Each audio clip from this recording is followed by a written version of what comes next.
الحمد لله رب العالمين والعاقبة للمتقين والصلاة والسلام على أشرف الأنبياء والمرسلين نبينا محمد وعلى آله وصحبه أجمعين. أعوذ بالله من الشيطان الرجيم. بسم الله الرحمن الرحيم. ومن أحسن قولا ممن دعا إلى الله وعمل صالحا وقال إنني من المسلمين. رب اشرح لي صدري ويسر لي أمري واحلل عقدة من لساني يفقه قولي. سبحانك لا علم لنا إلا ما علمتنا إنك أنت العليم الحكيم. اسلامی بھائیوں، عزیزوں، دوستوں، بزرگوں اور ساتھیوں، اللہ رب العالمین کی توفیق سے آج 26 دسمبر 2004 14 ذی القعدہ 1425 ہجری بروز اتوار الجبیل دعویٰ سینٹر سعودی عرب کے زیر اہتمام حی اثنین کی اس جامع مسجد میں ہم عالم اسلام کی ایک عظیم ترین اور مشہور و معروف شخصیت کو سننے کے لیے جمع ہے اور انسانیت کی کامیابی کا ایک عظیم ترین عنوان اور اس موضوع کی وضاحت کی امید لے کر کے ہم آئے ہیں. ہماری مراد فضیلت الشیخ پروفیسر ڈاکٹر سید طالب الرحمن صاحب حفظہ اللہ سے ہے.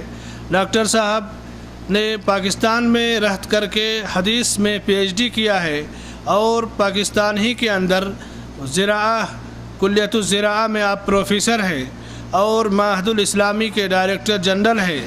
بہت ساری کتابوں کے مصنف، محقق اور مترجم ہیں اور آپ کی 2 عظیم کتابیں دیوبندیہ اور تبلیغی جماعت کے عقائد و نظریات عربی اور اردو میں پوری دنیا میں مشہور و معروف ہیں اور اللہ کے فضل سے اللہ نے آپ کو باطل فرقوں اور باطل افکار و نظریات کے حاملین سے مناظرے کی توفیق بخشی اور ان مناظرے میں آپ کے ذریعے اللہ نے حق کو غلبہ عطا فرمایا.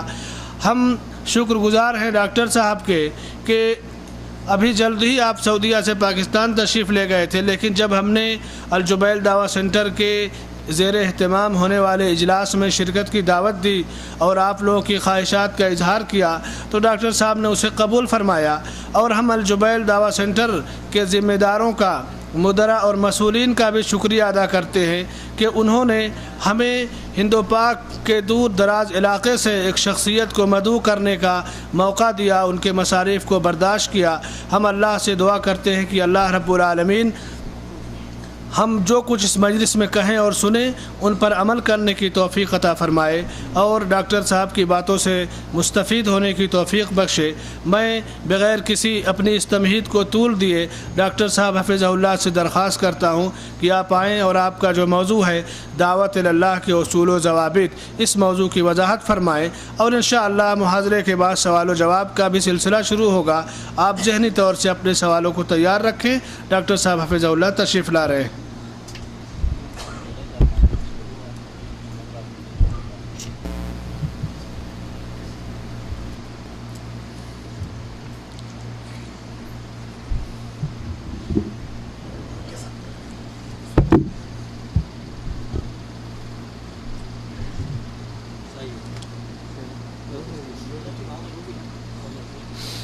السلام علیکم ورحمۃ اللہ وبرکاتہ. الحمد للہ نحمده ونستعینه ونستغفره ونعوذ باللہ من شرور انفسنا ومن سیئات اعمالنا. من يهده اللہ فلا مضل له ومن يضلله فلا هادی له. واشهد ان لا الہ الا اللہ وحدہ لا شریک له واشهد ان محمدا عبده ورسوله. اما بعد فان خیر الحدیث کتاب اللہ وخیر الهدی هدی محمد صلی اللہ علیہ وسلم وشر الامور محدثاتها وكل محدثۃ بدعہ وكل بدعۃ ضلالہ وكل ضلالۃ فی النار. اعوذ باللہ السمیع العلیم من الشیطان الرجیم. بسم اللہ الرحمن الرحیم. قل هو اللہ احد اللہ الصمد لم یلد ولم یولد ولم یکن له کفوا احد.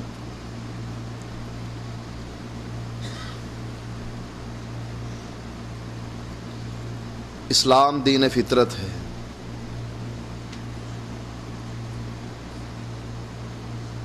اور فطرت کے خلاف کوئی بات نہیں کہتا۔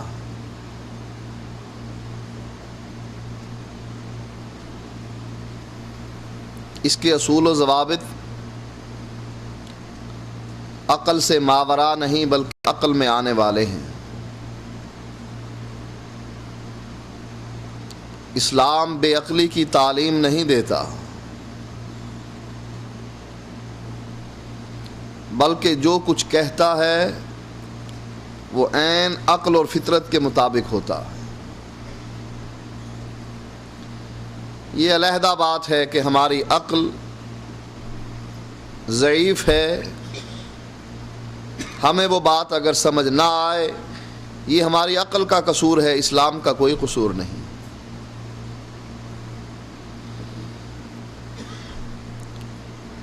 آپ ایک عمارت تعمیر کرتے ہیں، عمارت اگر ایک منزلہ ہے،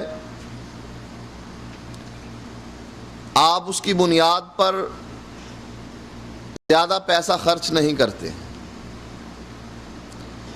لیکن اگر آپ نے وہ عمارت بنانی ہے جو 5 یا 10 منزلہ جانی ہے، آپ اس کی بنیاد پر بے بہا پیسہ خرچ کرتے ہیں، کیونکہ آپ کو معلوم ہے اوپر بنائی گئی پوری عمارت اس بنیاد پر قائم ہے۔ آج اگر بنیاد ریت پر رکھی گئی عمارت گر جائے گی، عمارت ناپائیدار ہوگی، ہوا کے جھونکے کو برداشت نہ کر سکے گی، بارش کا پانی اس کو گرا ڈالے گا۔ لہٰذا اگر عمارت اونچی ہوتی ہے، انسان اس عمارت کی بنیاد کو مضبوط سے مضبوط کرتا۔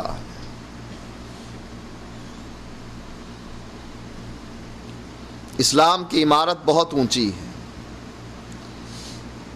ہم نے اتنے اونچے جانا ہے جس کو جنت کہتے ہیں، جہاں سے ہمارے باپ آدم علیہ السلام کو اس کی اپنی غلطی کی وجہ سے نکال دیا گیا۔ ہمارا اصل گھر وہ ہے، ہم نے وہاں پہنچنا ہے، اور اسی عمارت کی بنیاد پر ہم نے وہاں پہنچنا ہے۔ وہ شخص پاگلوں کی بستی میں بستا ہے جو بنیاد رکھنے سے پہلے چھت ڈالنے کی کوشش، ستون بنانے سے پہلے چھت ڈالنے کی کوشش کرتا ہے۔ چھت تب ڈلے گی جب بنیاد پڑے گی، ستونوں کو قائم کیا جائے گا، اس پر چھت ڈل سکتی ہے۔ بغیر دیواروں اور ستونوں کے اور بغیر بنیاد بھرے چھت نہیں پڑ سکتی۔ اگر کوئی ڈالنے کی کوشش کرے وہ پاگل اور دیوانہ قرار پائے گا، ممکن نہیں ہے۔ اسی لیے نبی اکرم صلی اللہ علیہ وآلہ وسلم نے اپنے صحابی کو لوگوں کو دعوت و تبلیغ کی دعوت دینے کے لیے بھیجا۔ آپ نے فرمایا ان کے پاس جاؤ اور سب سے پہلے ان کے سامنے یہ بات رکھو کہ اللہ کے علاوہ کوئی الہ نہیں ہے اور محمد الرسول اللہ صلی اللہ علیہ وآلہ وسلم اللہ کے رسول ہیں۔ فَإِنْهُمْ أَطَاعُوا لِذَلِكَ، اگر وہ بستی والے یہ بات مان لیں کہ اللہ کے علاوہ کوئی الہ نہیں ہے اور محمد صلی اللہ علیہ وآلہ وسلم اللہ کے آخری رسول ہیں، ان کو بتلاؤ اللہ نے تم پر 5 نمازیں فرض کی ہیں دن اور رات میں۔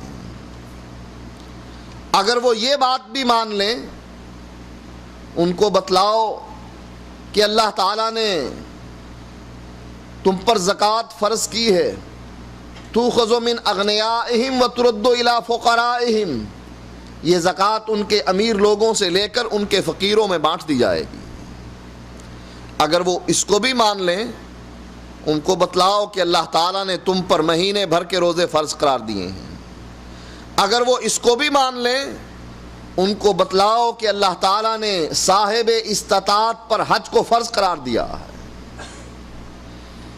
سب سے پہلے کس بات کی دعوت دینی ہے؟ اس بنیاد کی دعوت دینی ہے جو چھپ جائے گی۔ بنیاد چھپ جاتی ہے، ظاہر نہیں ہوتی۔ ظاہر عمارت ہوتی ہے. لا الہ الا اللہ محمد الرسول اللہ یہ بنیاد ہے، چھپ گئی کہاں؟ دل میں. اقرار باللسان تصدیق بالقلب، یہ بنیاد ہے جو چھپ گئی دل میں. ایمان نے جگہ پکڑی. حبب الیکم الایمان وزینہ فی قلوبکم، اس ایمان نے صحابہ کے دل میں جگہ پکڑی. اللہ نے محبوب جانا اس ایمان کو، اور وہ ایمان چھپ گیا. اس کا اظہار کیسے ہوگا؟ عمل بالجوارح، اس کا اظہار نماز پڑھ کر، روزہ رکھ کر، حج کر کے، زکوٰۃ دے کے، جہاد کر کے، اعمال سے اس بنیاد کا اظہار ہوگا کہ اس عمارت کے نیچے کوئی بنیاد ہے جس پر یہ عمارت استوار ہے. دعوت و تبلیغ کا اصول یہ ہے کہ سب سے پہلے لا الہ الا اللہ کی دعوت دی جائے.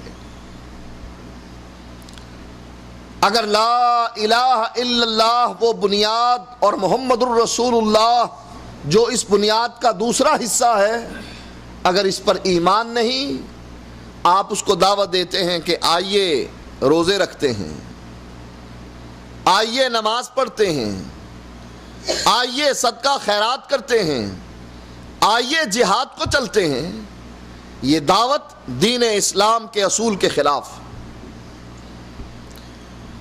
نبی اکرم صلی اللہ علیہ وآلہ وسلم ایک مرتبہ ایک جنگ میں مشرکین مکہ کے آمنے سامنے کھڑے تھے. ایک چرواہا بکریوں کو چرانے والا غلام نبی اکرم صلی اللہ علیہ وسلم کے پاس پہنچتا ہے، آپ سے پوچھتا ہے کیوں لڑ رہے ہو؟ تمہارا مال چرایا ہے ان لوگوں نے، زیادتی کی ہے تم سے، تمہاری لڑائی کا سبب کیا ہے، اور تم کون ہو اور وہ کون ہے؟ کہا میں محمد الرسول اللہ اور میرے ساتھی مجھ پر ایمان لانے والے، اور وہ ایک اللہ کو چھوڑ کر 360 کو پوجنے والے. صرف بیت اللہ میں 360 تھے، اس کے علاوہ تو بے شمار تھے. ہر چوراہے پر ایک الہ ہے جو بگڑی بناتا ہے، حاجت پوری کرتا ہے، اولاد دیتا ہے. کہا لڑ کیوں رہے ہو؟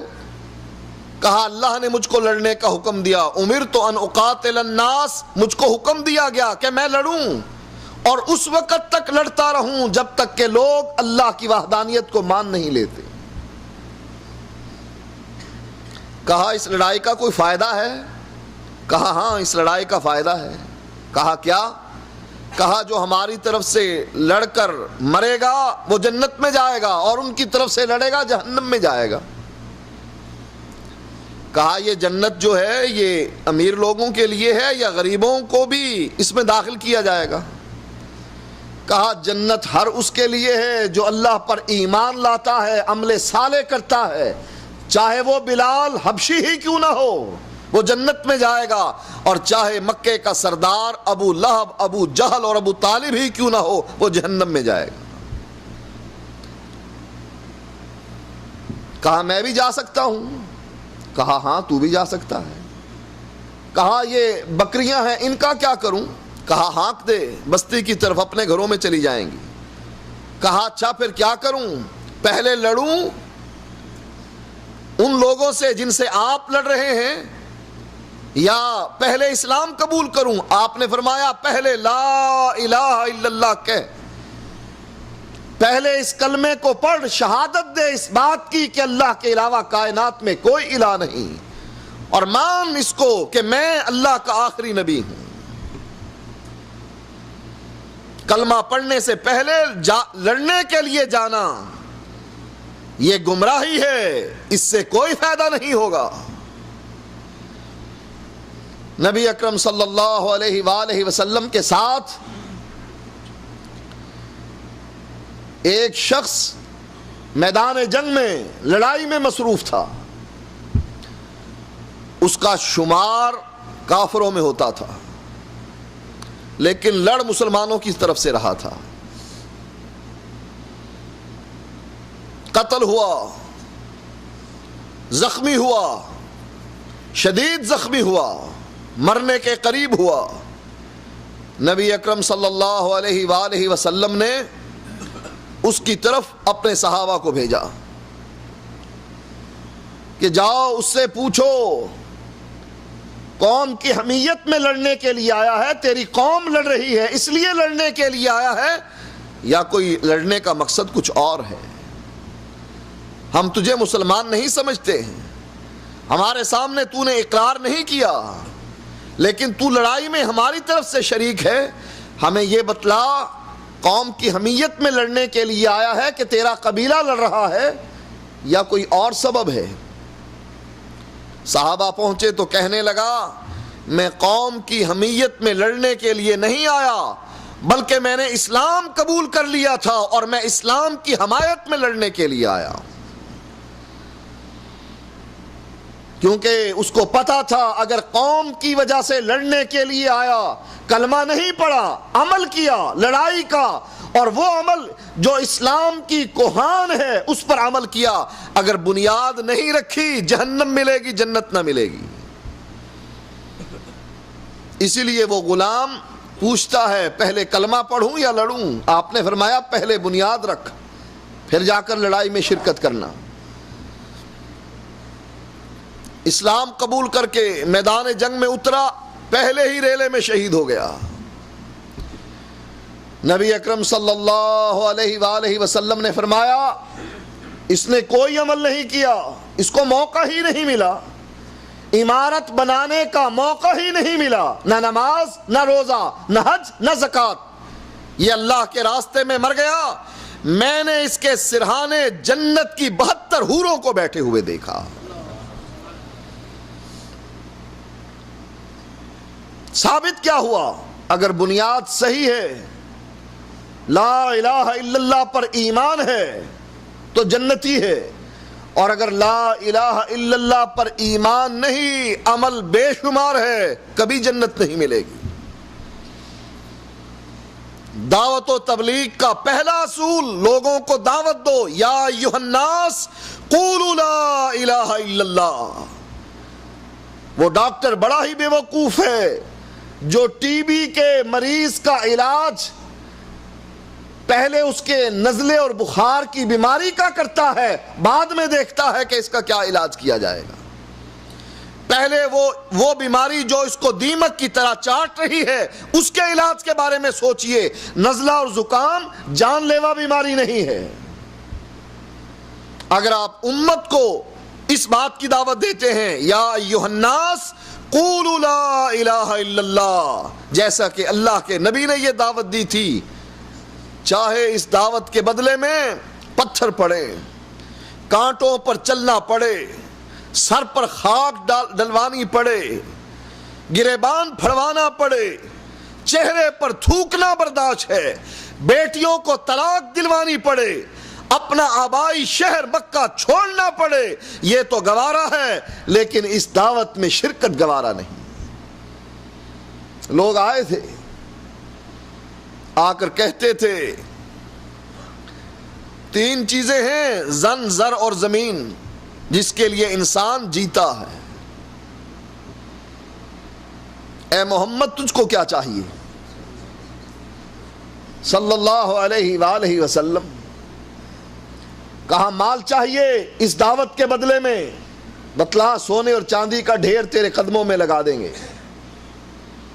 سرداری چاہیے، کیونکہ ہمارے ملک میں لوگ پیسہ خرچ کر کے ایم این اے اور ایم پی اے بنتے ہیں تاکہ منسٹر بن سکیں، چیف منسٹر بن سکیں، پرائم منسٹر بن سکیں۔ کیا چاہیے؟ سرداری چاہیے، بتلا ہم کو، ہم تجھے سب مل کر اپنا سردار مان لیتے ہیں۔ یا تجھ کو رشتہ مطلوب ہے، جس گھر کی طرف اشارہ کرے گا وہیں تیرا رشتہ کروا دیتے ہیں۔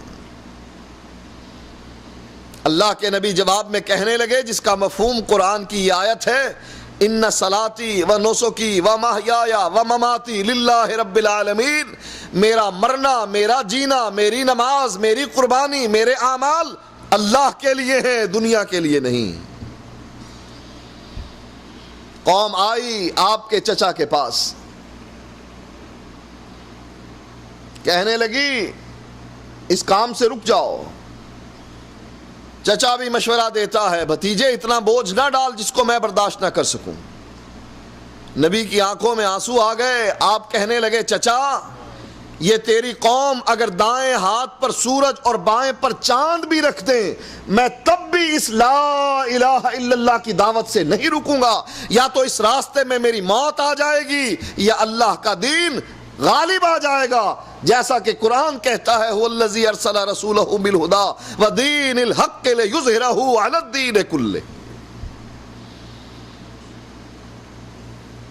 نبی کا چچا ابو طالب نبی کا ساتھ دینے والا، اور اتنا ساتھ دیا نبی کا اپنے بھتیجے کا کہ جس سال ابو طالب مرتا ہے اللہ کے نبی اس سال کو غم کا سال قرار دیتے ہیں۔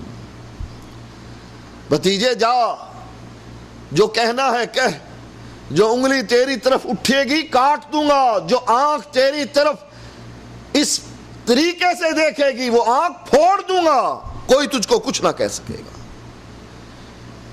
چچا کی وفات کے بعد نبی کے سر پر لوگوں نے خاک ڈال دی۔ نبی اکرم صلی اللہ علیہ وآلہ وسلم فرمانے لگے جب تک میرا چچا زندہ تھا لوگوں کو یہ جرت نہ ہوئی تھی کہ مجھ کو اس طریقے سے تنگ کریں، آج میرا چچا نہیں ہے اس وجہ سے میرے ساتھ یہ سلوک کیا جا رہا۔ وہی چچا جو شیب ابی طالب میں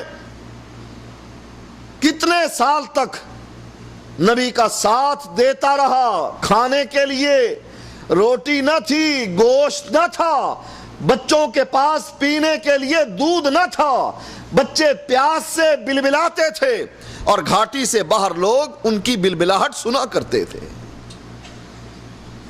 اس گھاٹی میں رہنے والے درختوں کے پتے توڑ توڑ کر اپنا پیٹ بھرا کرتے تھے۔ آپ کے چچا نے آپ کا وہاں بھی ساتھ دیا، بستر بچھاتے، رات کے کچھ حصے کے گزرنے کے بعد نبی کے بستر کو بدل دیتے، نبی کے بستر پر اپنے بیٹے کو لٹاتے اور نبی کو کہیں اور لٹا دیتے، اس خیال سے کہ اگر دشمن حملہ کرے میرا بیٹا مارا جائے لیکن میرے بھتیجے کو کچھ نہ ہو۔ اتنا پیار کرنے والا چچا جب مرنے کے قریب ہوا آپ اس کے سرہانے جا بیٹھے، کہنے لگے یا امی قل لا الہ الا اللہ، چچا لا الہ الا اللہ کہہ لو، احاج لک بہ عند اللہ، تو لا الہ الا اللہ پڑھے گا میں جنت میں لے جانے کے لیے تجھ کو اپنے رب سے جھگڑا بھی کروں گا اگر مجھ کو جھگڑا کرنا پڑا، اس لیے کہ میرے رب کا اعلان ہے من قال لا الہ الا اللہ دخل الجنہ، جس نے لا الہ الا اللہ صدق کے دل سے کہہ لیا وہ جنتی ہے۔ کیونکہ مکے میں نماز فرض نہ ہوئی تھی، روزہ فرض نہ تھا، حج فرض نہ تھا، صرف اسلام کی پہچان یہی کلمہ تھا لا الہ الا اللہ، یا میں قل لا الہ الا اللہ۔ چچا کے سامنے کلمہ پیش کیا، دعوت و تبلیغ کا پہلا اصول رکھا، اس کو توحید کی دعوت دی۔ برادری والے کہنے لگے چچا، اے محمد کے چچا ابو طالب اور ہمارے سردار، دیکھ ہماری ناک نہ کٹوا جانا، ہمیں ذلیل و خوار نہ کر دینا، لوگ کہیں گے آباء و اجداد کا دین چھوڑ کر وہابی بن گیا، آباء و اجداد کا دین چھوڑ کر نوجوان بھتیجے کے مذہب پر مرا، ہمارے لیے بڑی بدنامی ہے۔ اور چچا اپنے بھتیجے سے کہتا ہے اے میرے بھتیجے، مجھ کو پتا ہے تیرا دین تمام ادیان میں سب سے سچا دین ہے، اگر مجھے اس بات کا ڈر نہ ہوتا کہ لوگ میرے مرنے کے بعد تان و تشریح کریں گے، اے میرے بھتیجے میں تیرے دین کو قبول کر لیتا، لیکن اب اموت علی دین عبد المطلب، میں مرتا ہوں اپنے باپ دادا کے دین پر مرتا ہوں، تیرے دین کو سچا مانتے ہوئے بھی قبول نہیں کرتا۔ مر گیا. نبی کو بڑا دکھ ہوا کہ بلال جنتی بنا، سہیب جنتی بنا، ختیجہ جنتی بنی، ابو بکر جنتی بنا، لوگوں کے چچے جنت میں گئے اور میرا چچا مجھ سے زیادہ، سب سے زیادہ محبت کرنے والا جہنم میں گیا. اللہ نے قرآن کی آیات اتار دی، انک لا تہدی من احببت، اے نبی جس سے تو محبت کرتا ہے تو اس کو ہدایت نہیں دے سکتا، ولکن اللہ یہدی من یشاء، اللہ جس کو چاہتا ہے ہدایت عطا فرماتا. صحابہ اللہ کے نبی سے پوچھنے لگے، اللہ کے نبی آپ کے چچا نے اسلام کی بڑی خدمت کی، آپ کی حفاظت کی، آپ کی بڑی مدد کی، آپ کے چچا کو کوئی فائدہ ہوگا؟ کلمہ نہیں پڑھا، اسلام کو سچا جانا، کلمہ نہیں پڑھا، قصور صرف یہ تھا. نبی اکرم صلی اللہ علیہ وسلم نے فرمایا اللہ تعالیٰ میرے چچا کو آگ کے 2 جوتے پہنائے گا، اور ایک روایت میں یہ ہے کہ 2 انگارے اس کے پاؤں کے نیچے رکھ دے گا، ایک پاؤں کے نیچے، دوسرا دوسرے پاؤں کے نیچے. ان انگاروں اور جوتوں کی وجہ سے میرے چچا کا دماغ ایسے کھولے گا جیسے چولہے پر ہنڈیا کھولتی ہے.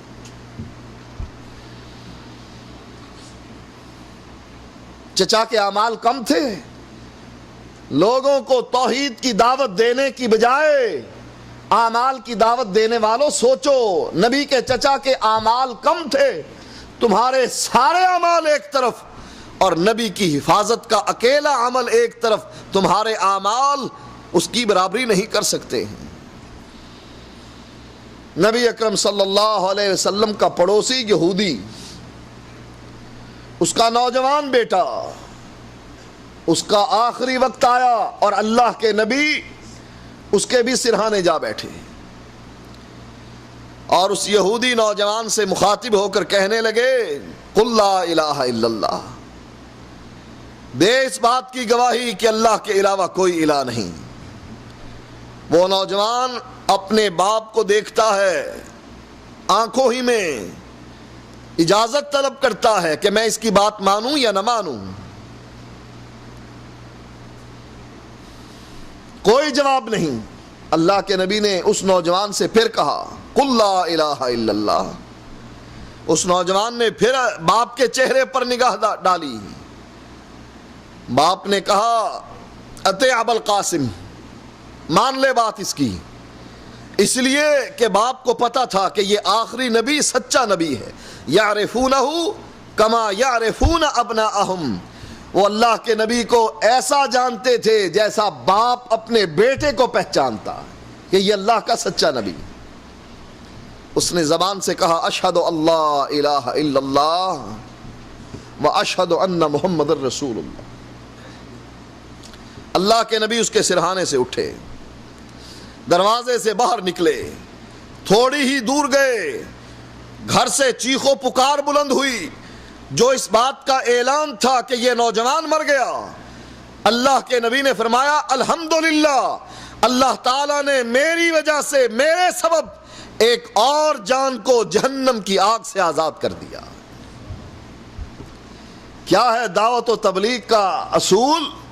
لوگوں کے سامنے سب سے پہلے اس بات کی دعوت رکھو کہ لوگوں یا ایھا الناس قولوا لا الہ الا اللہ.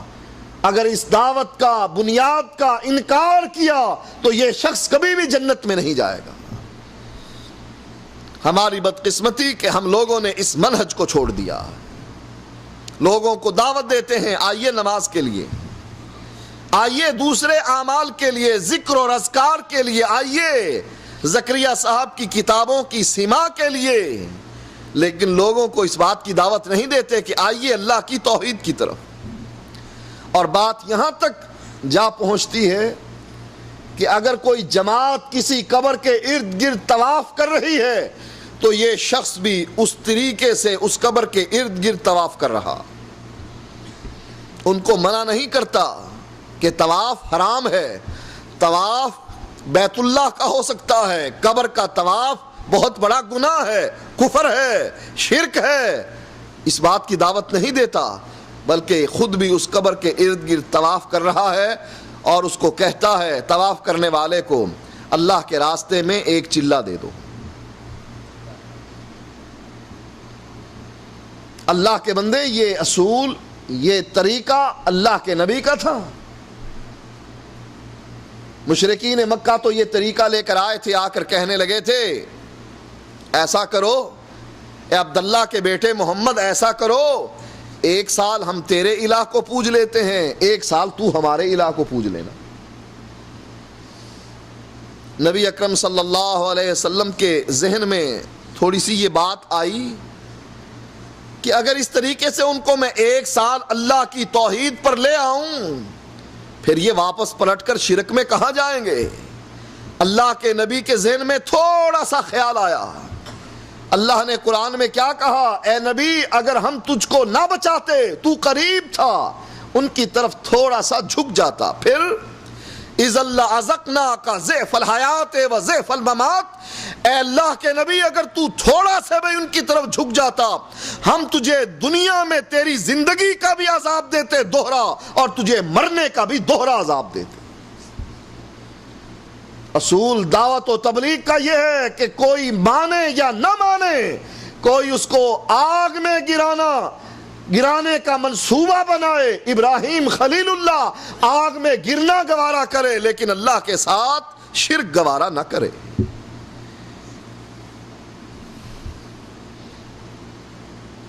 آج لوگوں کو توحید کا کچھ پتہ نہیں، اس بنیاد کا کچھ پتہ نہیں کہ لا الہ الا اللہ کا کیا معنی. اس موضوع پر میں صرف ایک نقطہ بیان کرتا ہوں اور آپ سے اجازت لیتا ہوں. ہم عبادت کرتے ہیں، اللہ نے ہمیں عبادت کے لیے پیدا کیا. وما خلقت الجن والانس الا لیعبدون، اپنی عبادت کے لیے پیدا کیا.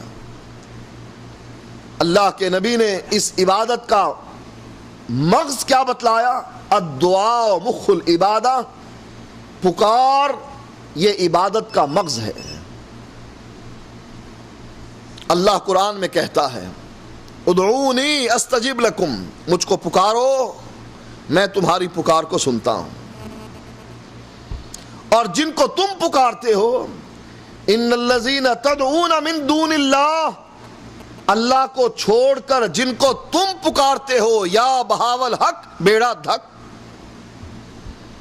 کشتی میں سوار ہو گئے، کشتی میں بیٹھ گئے اور پھر آواز دینے لگ گئے کہ اے بہاول حق ہم کشتی میں جا بیٹھے ہیں، اب کشتی کو دھکا لگانا تیرا کام ہے. یا بہاول حق بیڑا دھک. اے مولا علی، اے مشکل کشا، میری کشتی پار لگا دینا. کوئی خضر کو پکار رہا ہے، کوئی علی کو پکار رہا ہے، کوئی نبی کو پکار رہا ہے، اور اللہ کہتا ہے ادعونی استجب لکم، مجھ کو پکارو. اے نبی جب میرے بارے میں میرے بندے تجھ سے پوچھیں، وَإِذَا سَأَلَكَ عِبَادِي عَنِّي فَإِنِّي قَرِيب، جب میرے بارے میں میرے بندے تجھ سے پوچھیں ان کو بتلا، انی قریب، میں قریب ہوں، اجیب دعوت الداع اذا دعان، جب بھی کوئی پکارنے والا پکارتا ہے میں اس کی پکار کو سنتا ہوں. ایک عورت گئی اللہ کے نبی کے پاس، کہا اللہ کے نبی میرے شوہر نے مجھے ماں کہہ دیا، اور اس سے پہلے قانون یہی تھا کہ جس کا شوہر اس کو ماں کہہ دے وہ اس پر حرام ہو جاتی ہے. یہ عورت اللہ کے نبی کا دروازہ کھٹکھٹاتی ہے، اللہ کے نبی میرے شوہر نے مجھ کو ماں کہہ دیا. آپ نے فرمایا تو اس پر حرام.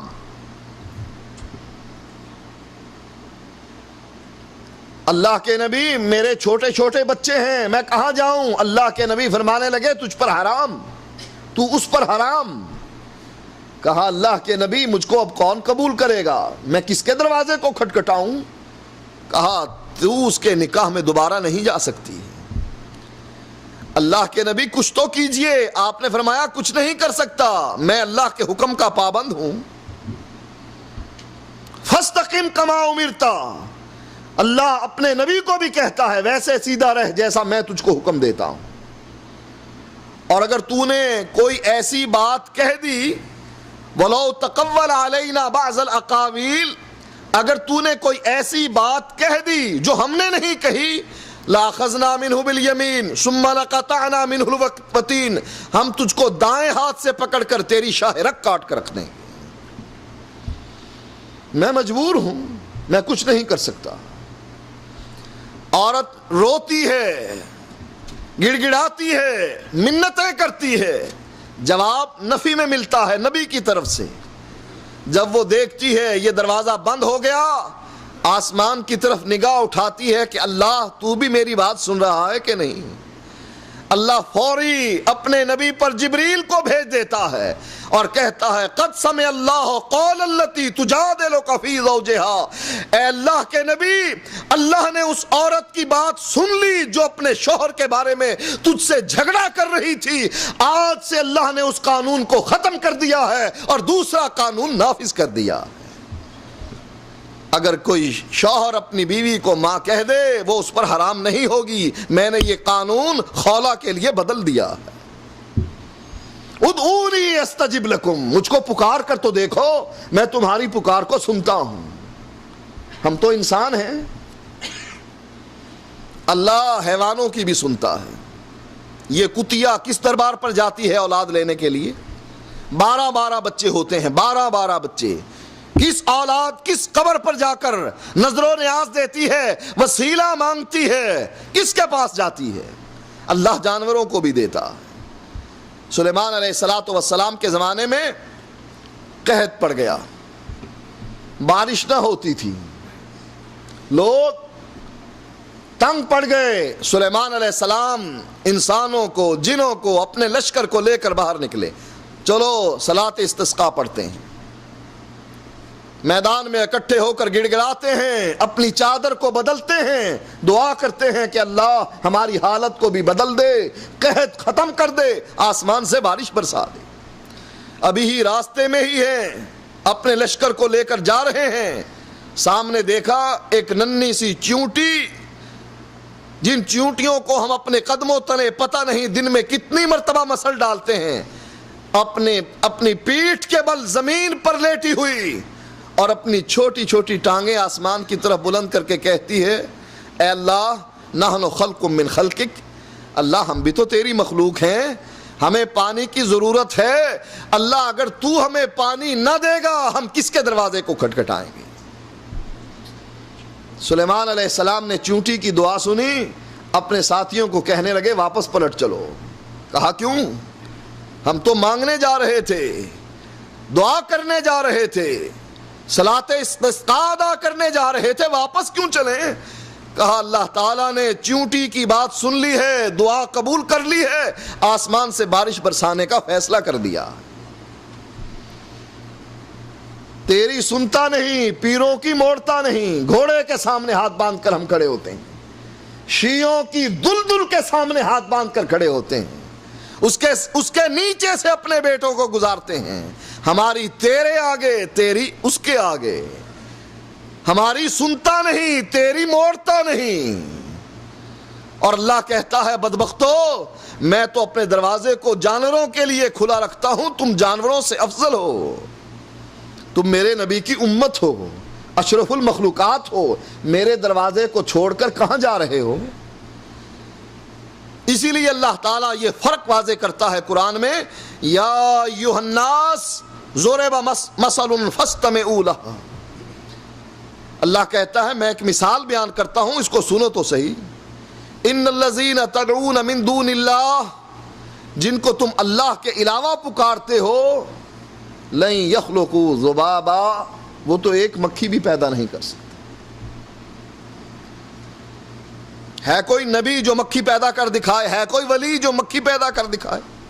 ہمارے پاکستان میں دولِ شاہ کا دربار ہے، لوگ اولاد لینے کے لیے اس کے ہاں جاتے ہیں اور وہ اولاد سے نوازتا ہے، چھوٹا سا سر اس کا ہوتا ہے، دولِ شاہ کا چوہا جس کو کہتے ہیں۔ اللہ کہتا ہے جن کو تم اللہ کے علاوہ پکارتے ہو، اولاد بیٹا 2-3 کلو کا دینا دور کی بات ہے، ان کو کہو ایک حقیر سی مخلوق مکھی ہے، اس کو پیدا کر کے دکھاؤ۔ کوئی ہے پیر جو یہ کہے میں مکھی پیدا کر سکتا ہوں. مکھی پیدا کرنا دور کی بات ہے. آئیے مکھی کی ٹانگ ٹوٹ گئی, ڈاکٹر ہیں, سائنس بڑی ترقی کر گئی ہے, میڈیکل بہت ترقی کر گیا ہے, آپریشن ہوتے ہیں. ان کو کہو مکھی کی ویسی ٹانگ بناؤ جیسی میرے رب نے بنائی, اس کے اندر ویسے ٹشو رکھ دو جیسے میرے رب نے رکھے. کوئی ہے جو مکھی کی ویسی ٹانگ بنا سکے؟ حادثات ہوتے ہیں, لوگوں کی ٹانگیں کٹتی ہیں. کس چیز کی ٹانگ بنتی ہے؟ سیدھی کھڑی ہے, نہ مڑ سکے نہ بیٹھ سکے, بس چل رہا ہے, اس بیساکھی کو اپنے لیے سہارا بنا کر چل رہا ہے. ویسی ٹانگ بن نہیں سکتی کیونکہ یہ قدرت میرے رب کی ہے اور یہ کسی کی نہیں ہے. اللہ فرماتا ہے مکھی بنانا دور کی بات ہے, مکھی اس کے کھانے سے کوئی چیز اڑا کے لے جاتی ہے. اس پیر کو کہو جو تمہاری قسمت بدلتا ہے, تمہاری ہری کر دیتا ہے سوکھی, تمہارے تقدیر کا مالک ہے, اس کو کہو وہ مکھی جو کھانا اٹھا کر تیرے دسترخوان سے لے گئی ہے, تو کرنے والا ہے, تو بھرنے والا ہے, بہت کچھ کرتا ہے, پہنچا ہوا بزرگ ہے, مکھی سے کھانا چھین کر واپس دسترخوان پر لا کر دکھا. پھر اللہ ایک اور چیلنج کرتا ہے کہ یہ نہیں میں کہہ رہا کہ اکیلا اکیلا عبد القادر جیلانی اکیلا یہ کام کرے. نظر و نیاز نہیں دی, 11ویں کا ختم نہیں دیا, بیٹے کی بارات جا رہی تھی, کشتی میں لوگ سوار تھے, عبد القادر جیلانی نے پوری کی پوری کشتی ڈبو دی. عورت توبہ کرتی ہے, 12 سال کے بعد پوری کی پوری کشتی انسانوں کے ساتھ زندہ نکل کر باہر آ جاتی ہے. وہ انسان تھے یا مگرمچھ کی اولاد تھے جو پانی میں زندہ رہے؟ انسان تو 5 منٹ بھی پانی میں رہ کر زندہ نہیں رہ سکتا. پانی اس کے جسم میں داخل ہوا اور سانس آنے والا تعلق ٹوٹ گیا. یہ 12 سال تک پانی میں پڑے رہے, یہ انسان تھے یا مگرمچھ تھے؟ اللہ کہتا ہے اکیلا عبد القادر کو یہ چیلنج نہیں. 11ویں دیا کرتی تھی, بیٹا مر گیا. عبد القادر جیلانی کے پاس گئی, پیرانے پیر تیرے نام کی نظر و نیاز دیتی تھی, میرا بیٹا بھی مر گیا, فائدہ کیا ہوا؟ کہا اچھا تیرا بیٹا بھی مر گیا؟ کہا ہاں میرا بھی مر گیا. آسمان پر نگاہ ڈالی, جب ملک الموت کو روحوں کی تھیلی لے جاتے ہوئے دیکھا, وہیں سے بیٹھے بیٹھے چھین لی. نہ جہاز پر چڑھنے کی ضرورت, نہ سیارے میں بیٹھنے کی ضرورت, زمین پر بیٹھے ہی بیٹھے آسمان پر جانے والے فرشتے سے روحوں کی تھیلی چھین لی, سب روحوں کو آزاد کر دیا, سب زندہ ہو گئے. اور یہ مولوی کہاں بیان کرتے ہیں؟ منبر رسول پر بیٹھ کر.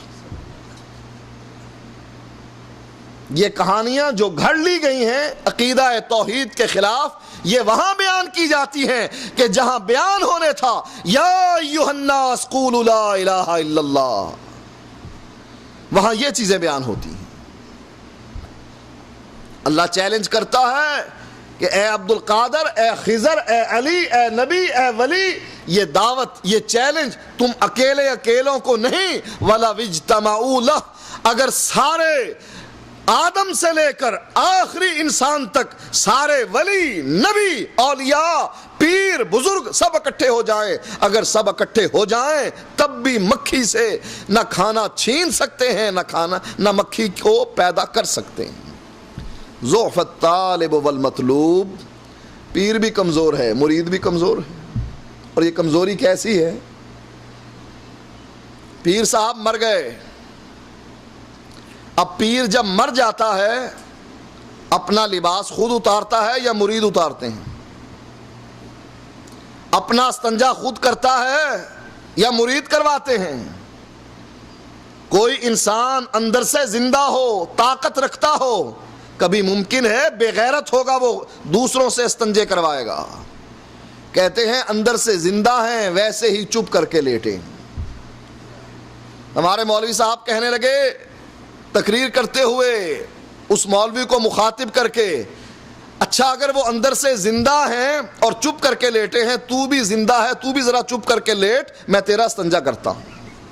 کہتا میں کرواتا ہوں اپنا استنجا.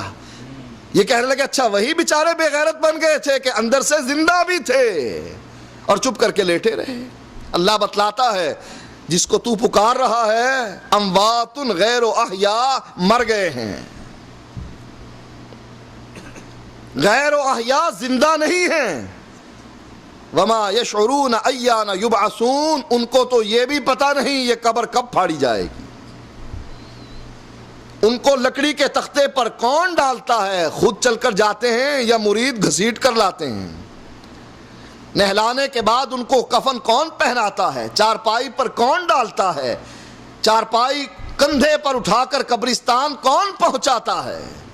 اگر یہ تقدیر کے مالک ہوتے، کچھ کر سکتے، مریدوں کو کہتے آرام سے بیٹھ جاؤ، میں خود غسل کرتا ہوں، خود کفن پہنتا ہوں، خود چل کر جاتا ہوں، تمہارے کندھے پر چڑھ کر تمہیں کیوں تکلیف دوں، میں خود قبر میں اترتا ہوں، تم مجھ پر مٹی ڈال دینا.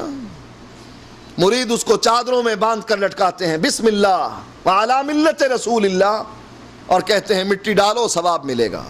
جب اس کو مٹی ڈال کر بند کر دیا، کوئی سوراخ باقی نہ چھوڑا، اب ہاتھ اٹھا کر کہتے ہیں بیٹا بھی دے بیٹی بھی دے. اب تک تو ہمارا محتاج تھا، اب ہم تیرے محتاج ہیں. جب مر گیا بیوی کے قابل نہ رہا، بچوں کے قابل نہ رہا، ان کے سر پر ہاتھ نہ پھیر سکتا تھا، ان کو دلاسا نہ دے سکتا تھا.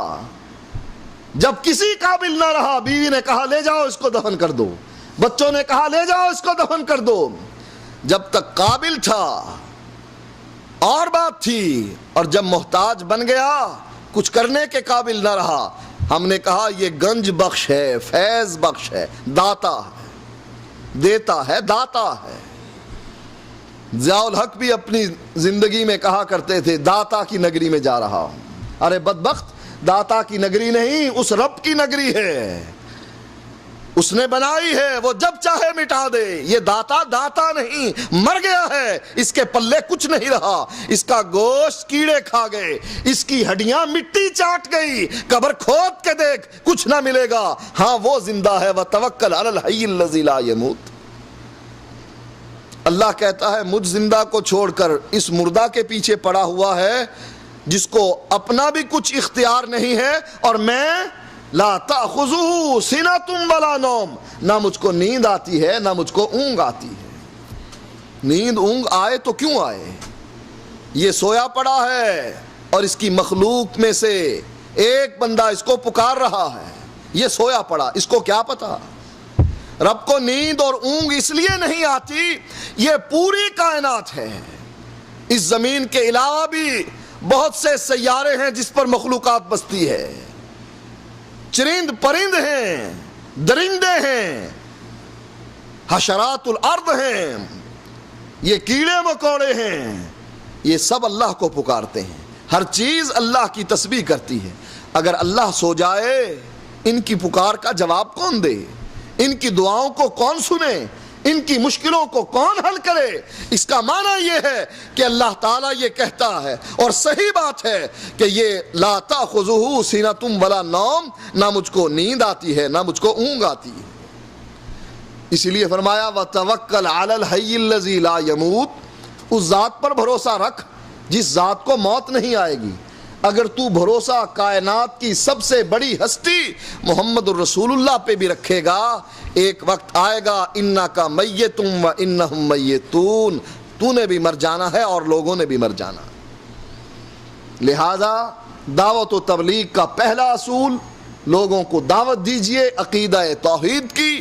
اگر عقیدہ توحید صحیح ہوا، بنیاد صحیح ہوئی، اعمال کم بھی ہوئے، گناہ زیادہ بھی ہوئے، یا تو اللہ کے فضل سے وہ ویسے ہی جنت میں جائے گا، یا اللہ اس کو جہنم میں ڈال کر اس کے گناہوں کو جلا دے گا، پھر اس کو جنت میں داخل کر دے گا. اور اگر عقیدہ توحید درست نہ ہوا، بابوں کو مانتا رہا، پوجتا رہا، فرق ہم میں اور ہندوؤں میں صرف یہ باقی رہا کہ وہ کھڑے بت کی پوجا کرتے ہیں، ہم پڑے بت کی پوجا کرتے ہیں.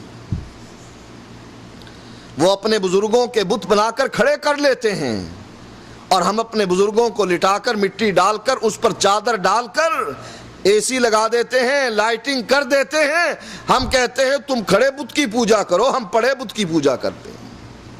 اور ہر شہر میں، اسلام آباد میں بری کرنے والا بری امام، لاہور میں علی حجویری کا دربار، اور سندھ کے علاقے میں غازی بابا کا، اور اجمیر میں ہمارے وزیر اعظم بھی آپ جاتے ہیں اور وہاں جا کر زرد پگڑی بھی باندھ لیتے ہیں، کارٹون بن جاتے ہیں اور کہتے ہیں اس مزار والے کی برکت سے مجھ کو یہ سیٹ ملی۔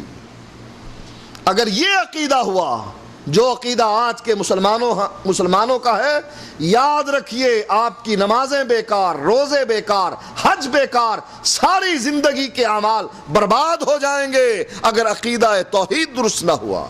آئیے دعوت و تبلیغ کے اس پہلے اصول کو سمجھتے ہوئے سب سے پہلے عقیدہ توحید پر عمل بھی کیجئے اور لوگوں کو بھی دعوت دیجئے، اس لیے کہ یہ بنیاد ہے اور اس پر عمارت تعمیر ہونی ہے۔ اگر بنیاد نہ ہوگی تو عمارت تعمیر نہ ہو سکے گی۔ وآخر دعوانا الحمدللہ رب العالمین۔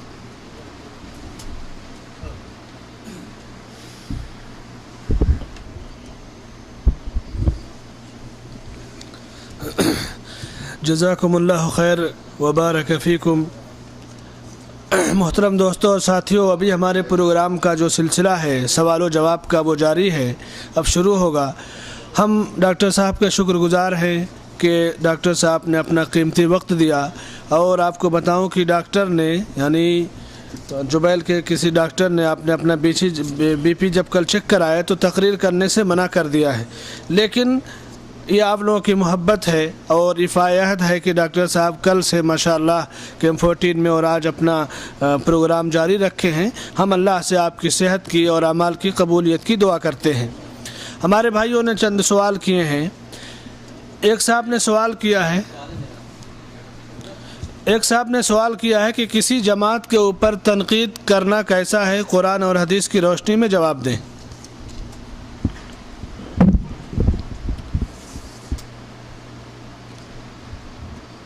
کسی جماعت پر اگر اس کا عقیدہ صحیح نہیں، تنقید کرنا درست ہے۔ اور اگر یہ کہا جائے کہ کسی جماعت پر تنقید نہ کی جائے، پھر ہندوؤں کو کیوں برا کہتے ہو، سکھوں کو کیوں برا کہتے ہو، عیسائیوں کو کیوں برا کہتے ہو، یہودیوں کو کیوں برا کہتے ہو، قادیانیوں کو کیوں غیر مسلم قرار دیتے ہو؟ اس کا معنی یہ ہوا کہ تم بھی مانتے ہو جو غلط ہیں ان کو غلط کہا جائے گا، جو صحیح ہیں ان کو صحیح کہا جائے گا۔ اس لیے ایسی جماعت کہ جن کے اندر برائیاں ہیں ان کو چڑھانا مقصود نہیں، ان کی اصلاح کے لیے کہ دیکھیے آپ کو کینسر ہے، آپ کو ٹی بی ہے، آپ کو ہیپاٹائٹس ہے، آپ اپنا علاج کروائیے ورنہ یہ بیماری آپ کی جان لے لے گی، یہ سبب بنے گی آپ کی موت کا۔ اگر کوئی اس طریقے سے ان کو سمجھاتا ہے، چڑھانا مقصود نہیں، جیسا کہ بعض لوگ چڑھاتے ہیں کافر کافر شیعہ کافر، یہ گردان پڑھتے ہیں، تسبیح پڑھتے ہیں اپنے ہر جلسے میں، تو یہ مقصود نہیں ہے بلکہ ان کی اصلاح مقصود ہے، تو اس میں کوئی حرج نہیں۔ جزاک اللہ خیر وبارک فیکم ونفع بکم الاسلام والمسلمین۔ ہمارے ایک بھائی نے سوال کیا ہے کہ کیا شوہر اور بیوی دونوں ایک ساتھ جماعت بنا کر فرض نماز پڑھ سکتے ہیں؟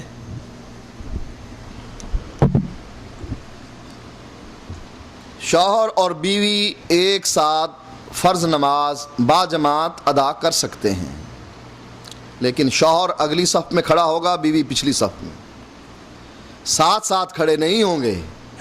عبادت کے لیے شوہر اگلی صف میں اور بیوی پچھلی صف میں نماز باجماعت ادا کی جا سکتی۔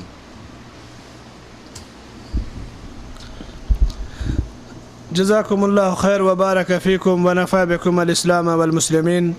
ہمارے ایک ساتھی نے سوال کیا ہے کہ احمد رضا خان صاحب، اشرف علی تھانوی صاحب اور زکریا صاحب، ان سب میں عقیدے کا کیا فرق ہے، اس کی وضاحت فرمائیں۔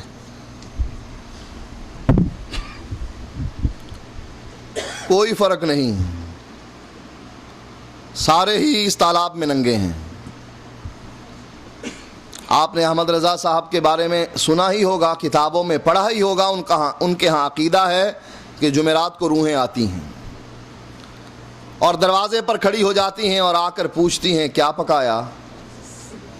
اگر کہیں دال ساگ، فرماتی ہیں لعنت ہو تم پر، ہمارے لیے دال ساگ ہی رہ گیا تھا۔ اور اگر پکایا مرغ مسلم، بریانی اور مٹھائیاں اور حلوہ اور یہ اور وہ، تو کہتی ہیں شاباش ہو تم پر، اس لیے کہ یہ سارا کچھ مولوی صاحب کے پیٹ میں جانا تھا، احمد رضا خان اور اس کی قوم کے پیٹ میں جانا تھا، اس لیے مسئلہ گھڑ دیا، جمعرات کو روحیں آتی ہیں اور آ کر مانگتی ہیں۔ یہی مسئلہ اشرف علی تھانوی صاحب کا بھی ہے۔ فرماتے ہیں میرے نانا سفر پر تھے، ڈاکوؤں سے لڑائی ہو گئی۔ اشرف السوانح میں یہ واقعہ موجود ہے، صفحہ نمبر 40 ہے غالباً۔ کہا میرے نانا سفر پر تھے اور ان کے ساتھی بھی ساتھ تھے، ڈاکوؤں سے لڑائی ہو گئی۔ ڈاکو زیادہ تھے، میرے نانا کے دوستوں کی تعداد کم تھی، اسلحہ بھی کم تھا۔ ان ڈاکوؤں نے میرے نانا کو بھی شہید کر دیا اور باقی ساتھیوں کو بھی۔ اب شہادت کے بعد اشرف علی فرماتے ہیں ایک عجیب واقعہ ہمارے خاندان میں رونما ہوا کہ میرے نانا رات کو میری نانی کے پاس آئے اور آ کر کہنے لگے، مٹھائی کا ڈبہ بھی لے کر آئے اور آ کر کہنے لگے یہ مٹھائی بچوں کو کھلا دینا اور کسی کو بتلانا نہیں کہ میں رات کو آیا تھا، اور اگر نہ بتلاؤ گی تو میں ہر روز آیا کروں گا۔ اشرف علی فرماتے ہیں کہ میری نانی نے صبح کو اس ڈر سے کہ لوگ بچوں کو مٹھائی کھاتا دیکھیں گے تو خیال کریں گے کہ اس کی نانی کے پتہ نہیں کتنے یار ہیں، یہ مٹھائی کہاں سے آئی، یہ ڈر اور خوف پیدا ہوا اور اس رات سے پردہ اٹھا دیا کہ رات کو اشرف علی کے نانا آئے تھے، مٹھائی کا ڈبہ دے گئے تھے۔ اشرف علی فرماتے ہیں اس دن کے بعد میرے نانا کبھی بھی نہیں آئے۔ اب بتلائیے کیا فرق رہا؟ وہ بھی کہتے ہیں جمعرات کو روحیں آتی ہیں، اور یہ بھی کہتے ہیں کہ رات کو اشرف علی کے نانا آتے ہیں۔ اور اللہ قرآن میں کہتا ہے اللہ یتوفی الانفس حین موتها والتی لم تمت فی منامها فیمسک التی قضا علیہا الموت ویرسل الاخری۔ اللہ بندے کی روح قبض کر لیتا ہے، جب وہ مرتا ہے اس کی روح کو قیامت تک کے لیے روک لیتا ہے، واپس آنے نہیں دیتا۔ اب روحیں دو جگہ پر ہوتی ہیں، یا جنت میں یا جہنم میں۔ جو جہنم کی روحیں ہیں وہ مجرم ہیں، ان کو فرشتے کہاں آنے دیں گے؟ روک لیں گے، کہاں جا رہے ہو، تمہیں تو سزا ملنی ہے۔ اور جو جنت کی روحیں ہیں وہ جنت کے میوے چھوڑ کر تمہارے پاس یہ دال ساگ کھانے کے لیے آئیں گے، یہ منہ اور مسور کی دال۔ اسلام اور قرآن یہ کہتا ہے واپس نہیں آ سکتے، لیکن احمد رضا خان اور اشرف علی تھانوی یہ عقیدہ رکھتے ہیں کہ واپس آتی ہیں، کھاتی ہیں، مانگتی ہیں، دیتی ہیں۔ بتلائیے کیا فرق رہا؟ تو اس تالاب میں سب ہی ننگے ہیں۔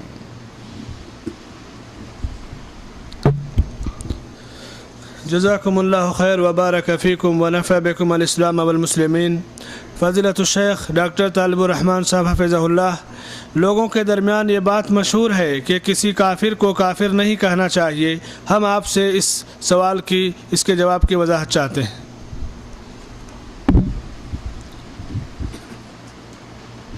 دیکھیے، جہاں تک اس بات کا تعلق ہے کہ کسی کو چڑھانا مقصود ہو تو ایسا کہنا صحیح نہیں، کیونکہ اسلام کی لوگوں کو آپ نے دعوت دینی ہے، دور تو نہیں بھگانا۔ لیکن ہاں یہ ضرور ہے کہ اس کو کافر سمجھنا ضرور ہے۔ اللہ کے نبی نے کبھی یہ نہیں کہا ابو جہل کافر، ابو لہب کافر، عتبہ کافر، شیبہ کافر، نعرے نہیں مارے۔ لیکن قرآن یہ ضرور کہتا ہے قل یا ایھا الکافرون، اے کافروں۔ اس لیے کافر کو کافر سمجھنا ضروری ہے۔ ان کو اگر اظہار کرنا پڑے کسی مجلس میں کہ یہ لوگ کافر ہیں، کر سکتا ہے، لیکن چڑھانا مقصود نہ ہو۔ اس لیے یہ کہنا کسی کافر کو کافر کہا نہیں جا سکتا تو یہ قرآن کے اصول کے خلاف ہے۔ اللہ خود کہتا ہے قل یا ایھا الکافرون، اے نبی کہہ دیجئے اے کافرو۔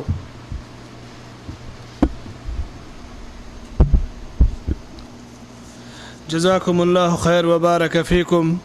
فضیلت الشیخ، میرا سوال یہ ہے کہ دعوت و تبلیغ کا کام ہم قرآن مجید سے شروع کریں یا فضائل اعمال سے؟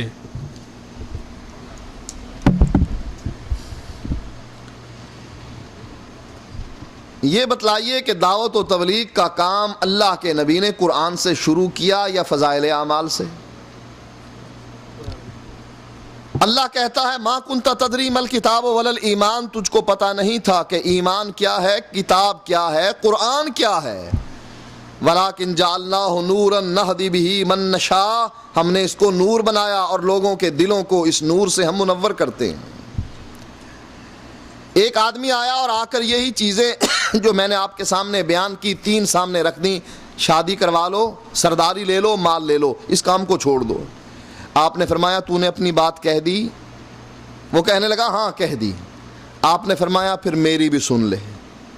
آپ نے اس کے سامنے فضائل اعمال کھول کر رکھی اور پڑھنا شروع کر دیا۔ آپ کہیں گے یہ فضائل اعمال کہاں سے آ گئی، زکریا صاحب تو پیدا ہی نہیں ہوئے تھے، تو کیا چیز کھول کر رکھی؟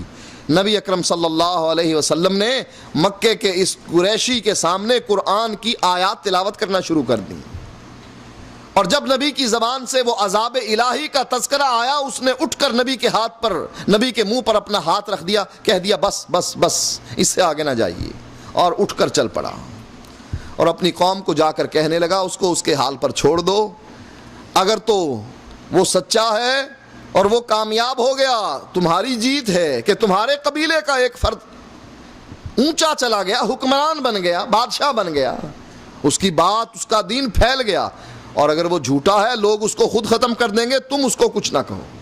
تو معنی یہ ہوا کہ اللہ کے نبی اس قرآن کے ذریعے سے لوگوں کے دلوں کو منور کرتے ہیں، فضائل اعمال کے ذریعے سے نہیں کہ جس میں اتنا کچھ ہے کہ مر گیا، تختے پہ اس کو لٹا دیا گیا نہلانے کے لیے، اس کو آخری غسل دیا جا رہا ہے اور یہ انگوٹھا پکڑ لیتا ہے نہلانے والے کا۔ اب انگوٹھا جس کا پکڑا ہے وہ کہتا ہے مجھے پتا ہے تو زندہ ہے، انگوٹھا تو چھوڑ تاکہ تجھے نہلاؤں اور تجھے دفناؤں۔ اور ایک کا اور اسی طریقے سے ہنسنے لگ گیا، مردہ ہنسنے لگ گیا۔ نہلانے والا پوچھتا ہے حضرت مر کر ہنستے ہیں؟ کہا نہیں، میں زندہ ہوں اور اللہ کا ہر عاشق زندہ ہوتا ہے اور قیامت کے دن میں تیری مدد کروں گا۔ اب بتلائیے، یہ اپنے زندوں کو دفن کرتے ہیں، ہم اپنے مردوں کو دفن کرتے ہیں، جان باقی نہیں رہی، دفن کر دو ورنہ بدبو آ جائے گی، کیڑے پڑ جائیں گے پیر صاحب کے پیٹ میں، یہ پہنچی ہوئی ہستی یہیں گل سڑ جائے گی، ساری دنیا میں تعفن پھیل جائے گا، ساری بستی میں۔ اور یہ کہتے ہیں نہیں، جو بھی مرتا ہے حقیقت میں زندہ ہوتا ہے، کبھی ہنسنے لگ جاتا ہے، کبھی انگوٹھا پکڑ لیتا ہے۔ لہٰذا وہ فضائل اعمال جس میں اللہ کے ساتھ شرک سکھایا جاتا ہے اس کو پڑھنا یہ تو گمراہی ہے، ہدایت نہیں۔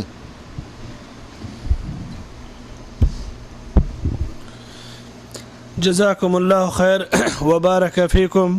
فضیلت الشیخ ڈاکٹر سید طالب الرحمن صاحب حفظہ اللہ، آج کل ٹی وی پر ایک مولانا صاحب قرآن کی تفسیر بیان کرتے ہیں جن کا نام ڈاکٹر اسرار احمد ہے۔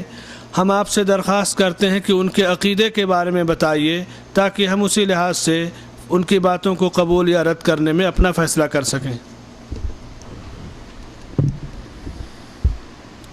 ڈاکٹر اسرار صاحب نے خلافت کا نظام قائم کرنے کے لیے سب کو آوازہ دے رکھا ہے، بریلویوں تم بھی آ جاؤ، دیوبندیوں تم بھی آ جاؤ، شیعوں تم بھی آ جاؤ، اور پھر اس میں وہ بیان کرتے ہیں کہ جو نبی کو نوری کہے وہ بھی ٹھیک ہے اور جو نبی کو بشری مانے وہ بھی ٹھیک ہے، بریلوی بھی ٹھیک ہیں، دیوبندی بھی ٹھیک ہیں۔ ان کا عقیدہ صوفیوں کا عقیدہ ہے، وحدت الوجود کے عقیدے پر ڈاکٹر صاحب ایمان رکھتے ہیں، اپنے گھر میں رفع الیدین کرتے ہیں، اپنی مسجد میں رفع الیدین نہیں کرتے، فجر کی نماز میں ضرور کرتے ہیں۔ یہ انہوں نے ایک دین اکبر بنایا ہوا ہے، کبھی اس کی لے لو مان لو، کبھی اس کی مان لو، وہ اللہ اور اس کے نبی والا دین ان کے پاس نہیں ہے، لہٰذا ان کا درس سننے سے اجتناب کیا جائے، چونکہ آپ کے پاس علم نہیں ہوتا، کہیں ایسا نہ ہو کہ وہ آپ کے عقیدے کو خراب کر دیں۔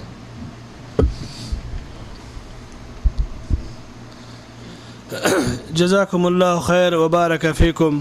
فضیلت الشیخ، آپ نے اپنی تقریر میں اشرف علی تھانوی صاحب کا ایک قصہ سنایا ہے کا یا نانا کا، وہ قصہ کس کتاب میں ہے اور وہ کتاب کس نے لکھی ہے؟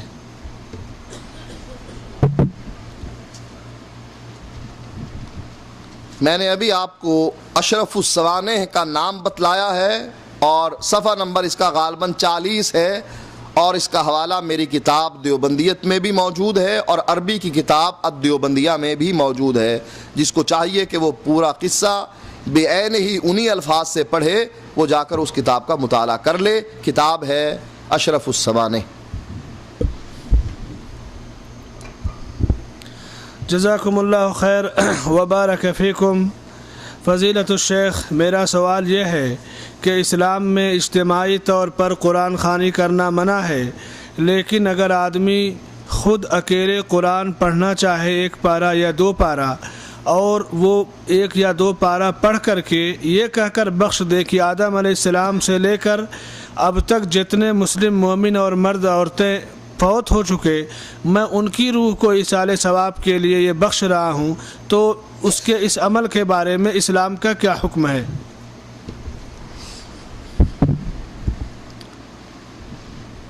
دیکھیے، قرآن خوانی کے لفظ سے ہی پتہ لگتا ہے کہ یہ ملاوٹی چیز ہے، 2 نمبر چیز ہے۔ قرآن عربی کا لفظ ہے اور خوانی، خوانن فارسی کا لفظ ہے۔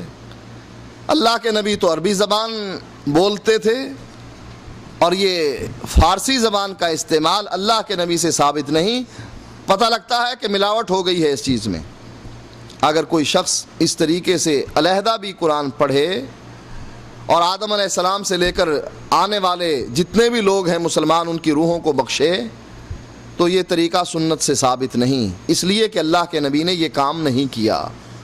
اگر اللہ کے نبی یہ کام کرتے تو صحیح تھا، ہم بھی کر سکتے تھے اور یہ باعث اجر و ثواب ہوتا، لیکن چونکہ اللہ کے نبی سے یہ ثابت نہیں، لہٰذا وہ بدعت ہے۔ اور اللہ کے نبی فرماتے ہیں ہر وہ کام جو کیا جائے اور اس دین میں نہ ہو فہو رد، وہ مردود ہے۔ کل بدعۃ ضلالہ، ہر بدعت گمراہی ہے، وکل ضلالۃ فی النار، اور ہر گمراہی جہنم میں لے جانے کا سبب بنتی ہے۔ لہٰذا علیحدہ قرآن مجید پڑھ کر اس طریقے سے بخشنا احادیث سے ثابت نہیں۔ جزاکم اللہ خیر وبارک فیکم۔ فضیلت الشیخ، کل ابھی جو تاریخ گزری ہے وہ 25 دسمبر کی تھی۔ 25 دسمبر کو عیسائیوں کا بہت بڑا تہوار کرسمس ڈے ہوتا ہے۔ اس تہوار کی مناسبت سے کمپنیوں میں ہمارے میز میں بہترین قسم کا کھانا پکتا ہے، اور غیر مسلم اس تہوار میں شریک ہوتے ہیں، مسلمانوں کو بھی اس کی دعوت دیتے ہیں۔ تو کیا ہم 25 دسمبر کو منائے گئے تہوار کا پکا ہوا کھانا یا ان کی دعوت میں شرکت کر سکتے ہیں؟ یہ ان کا چونکہ مذہبی تہوار ہے، اور اس مذہبی تہوار میں شرکت کرنا ان کے دین کو سچا ماننا ہے، جبکہ ان کا دین منسوخ ہو چکا اسلام کے آنے کے بعد۔ لہٰذا کسی مسلمان کے لیے یہ جائز نہیں کہ ان کے کسی مذہبی تہوار میں شرکت کرے یا مذہبی تہوار پر پکے ہوئے کھانے کو کھائے۔ شیخ لیکن فضیلت الشیخ، لیکن بعض کمپنیوں میں عیسائی یا کرسچین ہی مدیر ہیں اور بڑی پوسٹوں پر ہیں، تو وہ 25 دسمبر کو خصوصی طور سے بہترین کھانا پکواتے ہیں، اور ہم مسلمان ہیں، ہم روزانہ اسی میز میں کھاتے ہیں، تو کیا اس دن ہم کھانا کھائیں یا چھوڑ دیں؟ اگر آپ کو اپنے ایمان سے محبت ہے تو اس دن آپ میس میں کھانا نہ کھائیے، اپنا باہر سے انتظام کر لیجئے، اس لیے کہ یہ کھانا عام کھانا نہیں بلکہ ان کے مذہبی تہوار کا کھانا ہے۔ یہ کھانا ایسے ہی ہے جیسے کوئی قبر پرست پیر کی قبر پر بکرا ذبح کرتا ہے، اس کو پکا کر آپ کی دعوت کرتا ہے، تو ایسا کھانا کھانا آپ کے لیے جائز نہیں۔ کجا مسلمان کا پکا ہوا کھانا کھانا جائز نہیں، تو عیسائیوں کا پکا ہوا کھانا ان کے مذہبی تہوار پر کیسے جائز ہو سکتا ہے؟ لہٰذا اس دن آپ اپنا کھانا خود پکائیے اور انتظام کیجیے۔ جزاکم اللہ خیر وبارک فیکم ونفع بکم الاسلام والمسلمین۔ فضیلت الشیخ، میرا سوال یہ ہے کہ کچھ لوگ اپنے آپ کو سید کہتے ہیں، کیا ایسے لوگوں کو زکوٰۃ دینی جائز ہے؟ اس کی وضاحت فرمائیں۔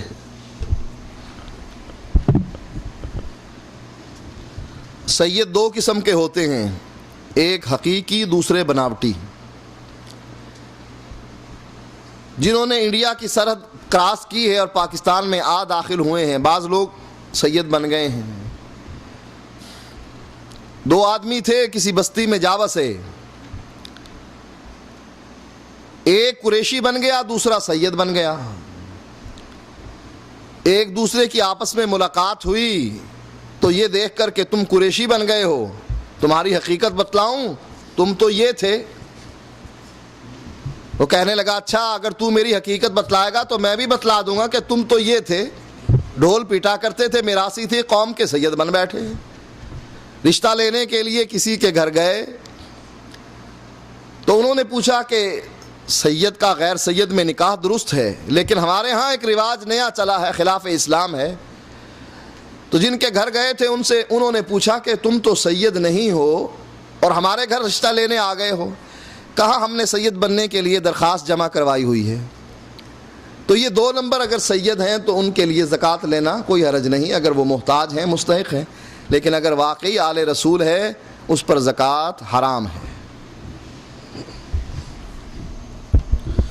جزاکم اللہ خیر وبارک فیکم۔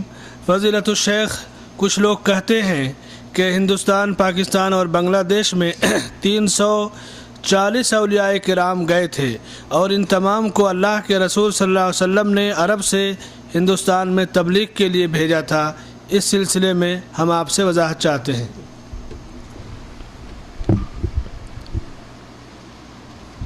اللہ کے نبی نے جو چٹھی ان کے نام لکھی تھی وہ بتلائیے کہاں پوسٹ کی تھی؟ جو 300-400 اولیاء کو اللہ کے نبی نے حکم دیا تھا، کیسے دیا تھا؟ لکھ کر دیا تھا یا زبانی؟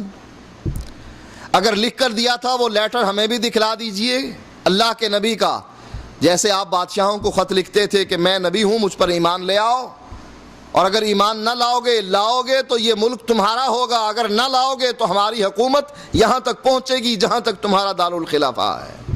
لیٹر موجود تھے، اللہ کے نبی نے لکھے۔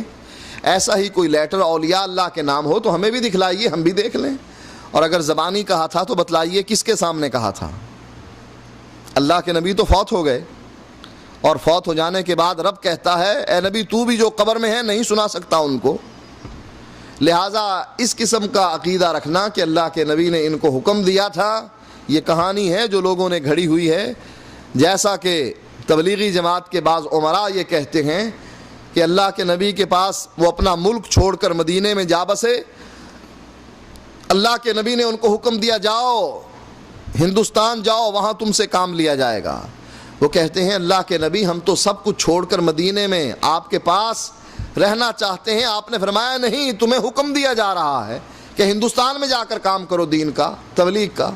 کہیں الیاس صاحب کو حکم ہے، کہیں زکریا صاحب کو حکم ہے، اور کہیں کسی اور کو ہے۔ لہٰذا یہ سب کہانیاں ہیں جو گھڑ لی گئی ہیں، اللہ کے نبی نے کسی کو حکم نہیں دیا۔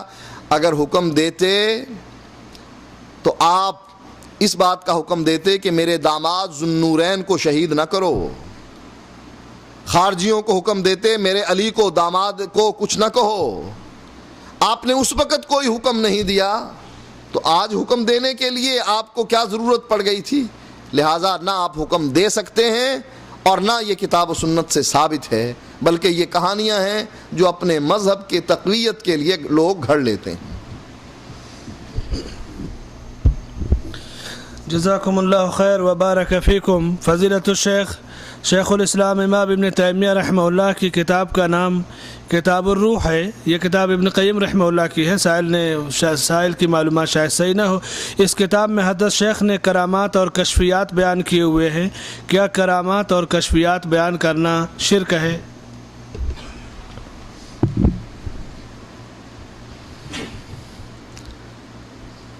ابن قیم کی کتاب الروح کے بارے میں علماء کا خیال یہ ہے کہ یہ ابن قیم کی کتاب نہیں بلکہ ان کی طرف منسوب کر دی گئی ہے، جیسے بہت سی چیزیں بعض لوگوں کی طرف منسوب کر دی جاتی ہیں۔ اور اگر مان بھی لیا جائے کہ ابن قیم کی یہ کتاب ہے تو ہمارے لیے حجت اللہ کا قرآن ہے، نبی کی حدیث ہے، کوئی امام حجت نہیں۔ نہ ابن قیم حجت ہے، نہ امام ابن تیمیہ حجت ہیں۔ یا اللہ کا قرآن حجت ہے، یا نبی کا فرمان حجت ہے۔ کرامت بیان کرنا کوئی حرج نہیں۔ احادیث میں کرامات صحابہ کی کرامات کے تذکرے ملتے ہیں، لیکن کرامت کے زور پر اللہ کی صفات اللہ سے چھین کر غیر اللہ کو دے دی جائیں، یہ کرامت نہیں ہے۔ اس لیے ایسا قصہ اگر کوئی بیان کرتا ہے جو قرآن و حدیث کی نصوص کے خلاف ہے، عقیدہ توحید کے خلاف ہے، تو ایسی بات بیان کرنا اس کے لیے جائز نہیں۔ جزاکم اللہ خیر وبارک فیکم۔ فضیلت الشیخ، وطر کی نماز کا حکم کب نازل ہوا اور وطر کی نماز کا صحیح طریقہ کیا ہے؟ کتاب و سنت کی روشنی میں جواب دیں۔